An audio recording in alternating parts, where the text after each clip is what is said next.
stopping Trump from being president, from running for presidency and clearly winning, which is what he would do if he ran in 2024, is the purpose of that is to block white self-awareness and collective self-awareness and collective defense. You have so many people, white people across the United States, that are sick and tired of being victimized by this political system.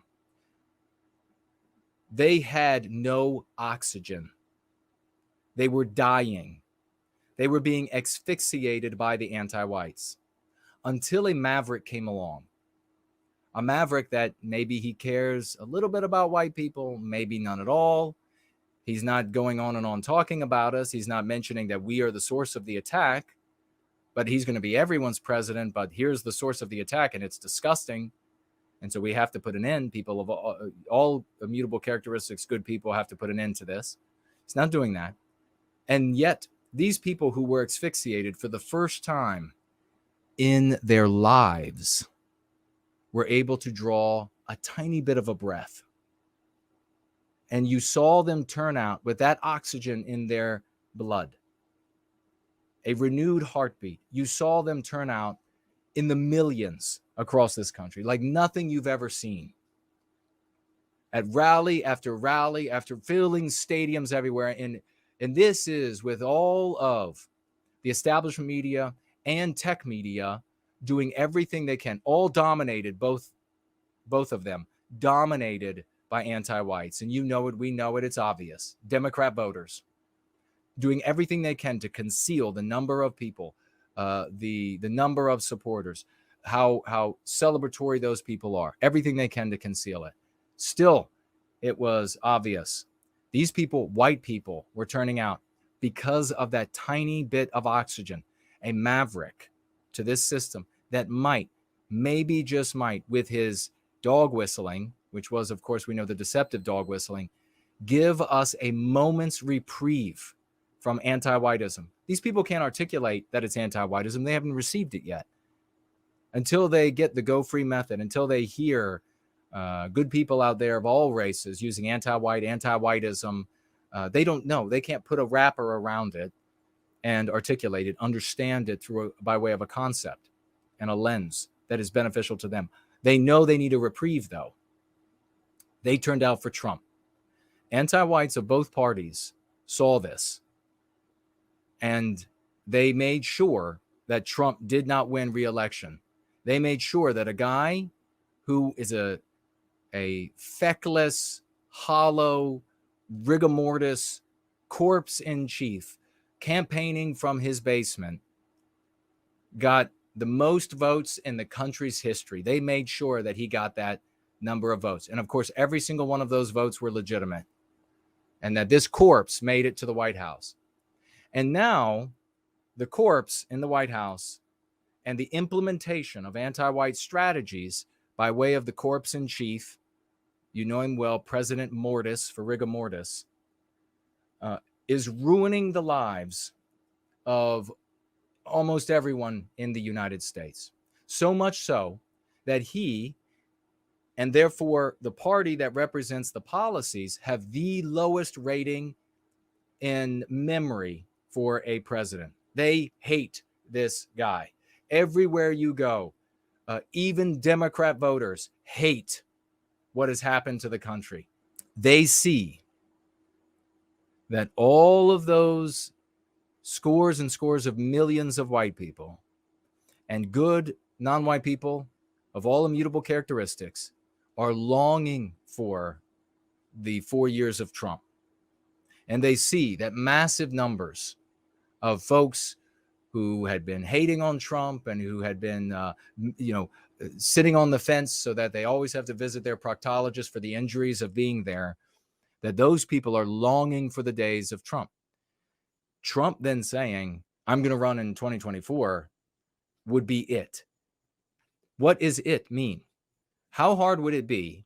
And I'm not saying that the Democrats did this in the past presidential run, but moving forward, if the Democrats wanted to steal the election in 2024, how hard would it be now?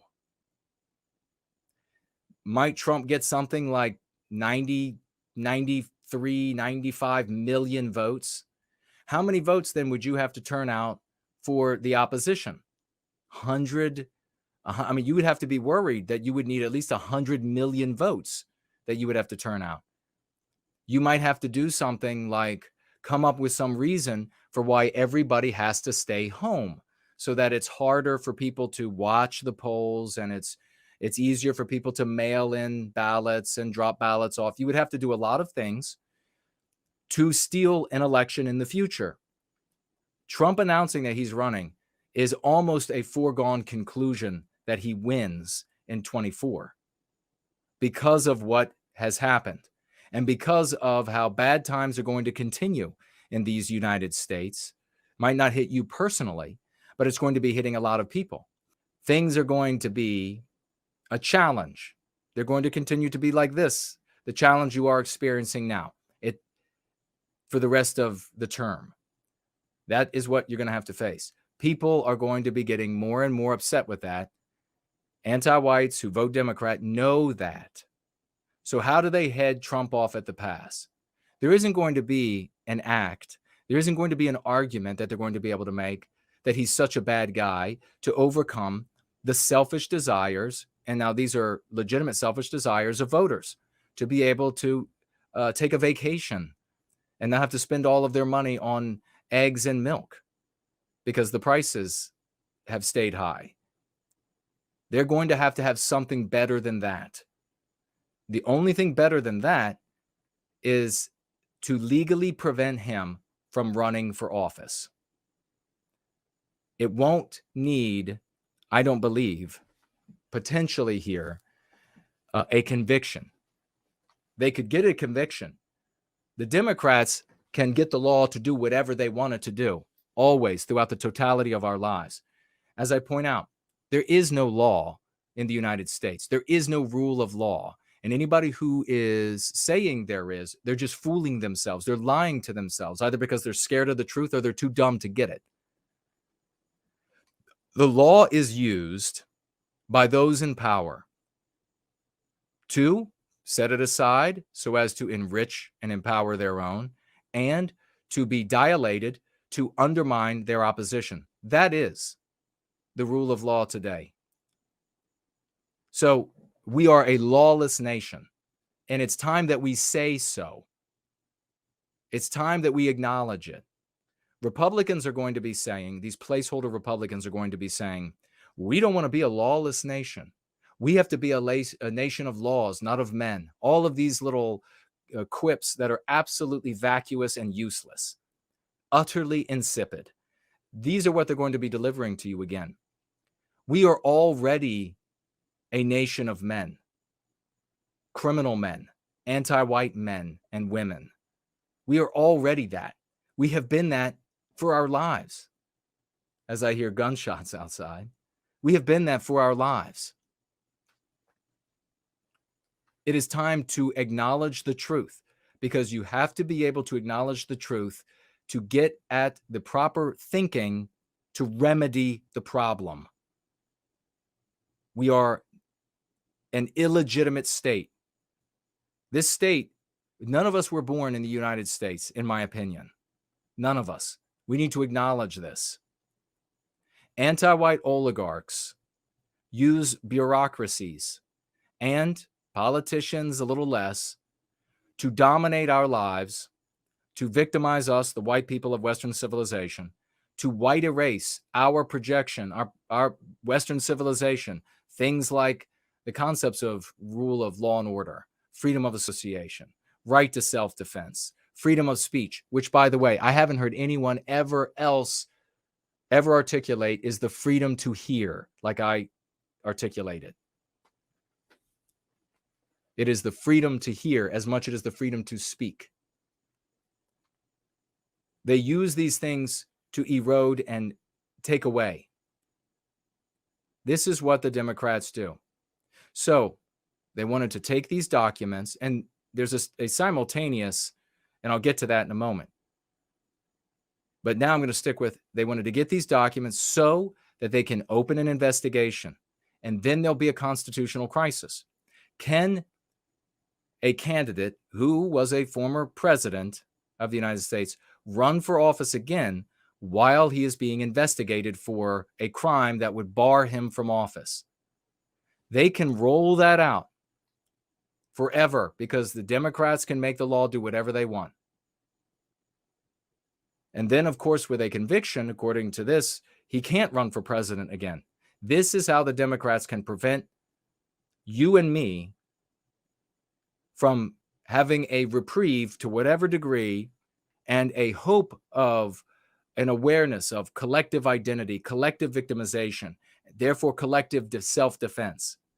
That's how they can deny it to us, by denying Trump the ability to run for office, even though he is not white sympathetic or white positive.